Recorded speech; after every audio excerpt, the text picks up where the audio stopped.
This is the 150 round review on a rare breed trigger with modification.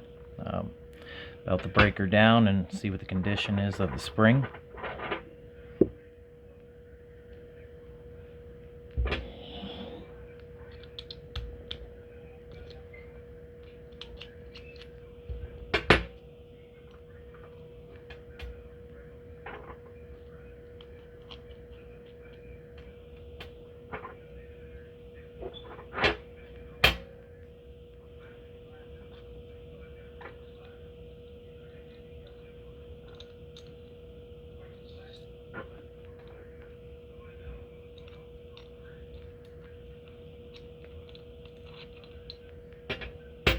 Should be a third spring. Oh, there it is.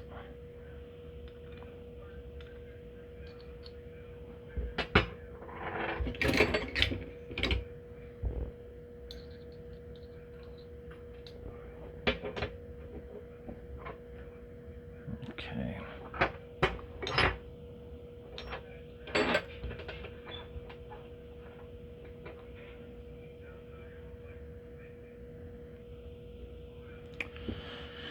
There's that small spring.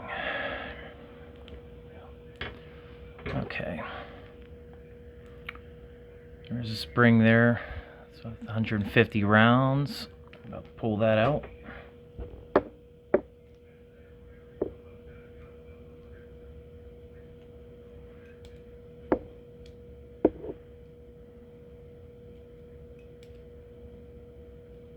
Bear with me.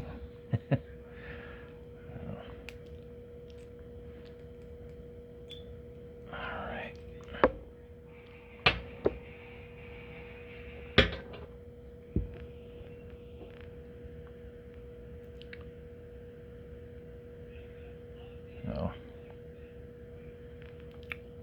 So get that to focus. Come on. There we go. Still in good shape. Space between the springs are still relatively good. It seems it's got a little bit of a, probably from it flexing in it, the way that the safety sear hits. It's kind of a slight curve. There's kind of no way around that. Even if they change the angle of the hole, you're going to have that issue, but it's not binding, so it's been holding strong.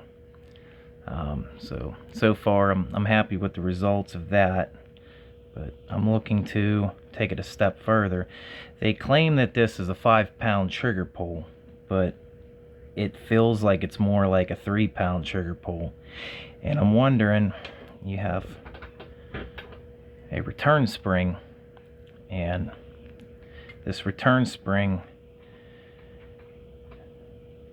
kind of controls what that pull is going to be. It sits under here between the housing and the actual trigger.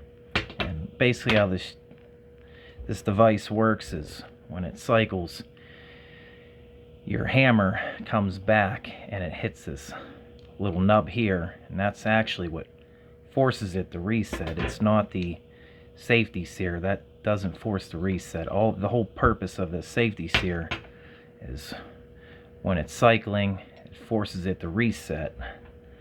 That safety sear and its spring pushes it back, and it locks right up here, and that prevents the trigger from being able to release until it's in battery and the carrier pushes it forward, pulling it away from the face, so it doesn't fire out of battery.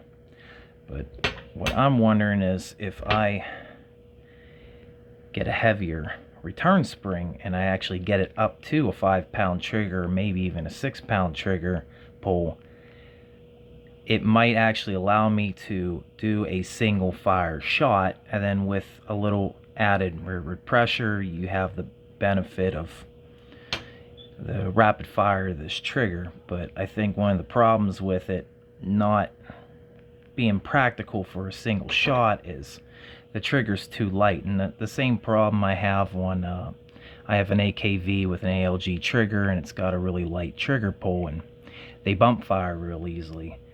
But I think if we get the actual pull weight up, you can use it as a single shot and you can use it in rapid fire. But I'm going to have future videos. I've ordered a kit of different springs, and it's been hard getting ammo right now to do more testing, but I'm going to play around with that return spring and get the pull weight up and see what the results will pan out. But yeah, so far, that little bevel, if I can, that little bevel gives it just enough room where it won't bind or kink. So it's been holding up pretty good, and I'm not really worried with that now. But like I said, I want to improve upon this design and allow it to have that single shot pull. So we're going to play with that return spring in future videos. I'm going to do some more test firing once the springs come in, and I'll keep you posted and let you know what the results are.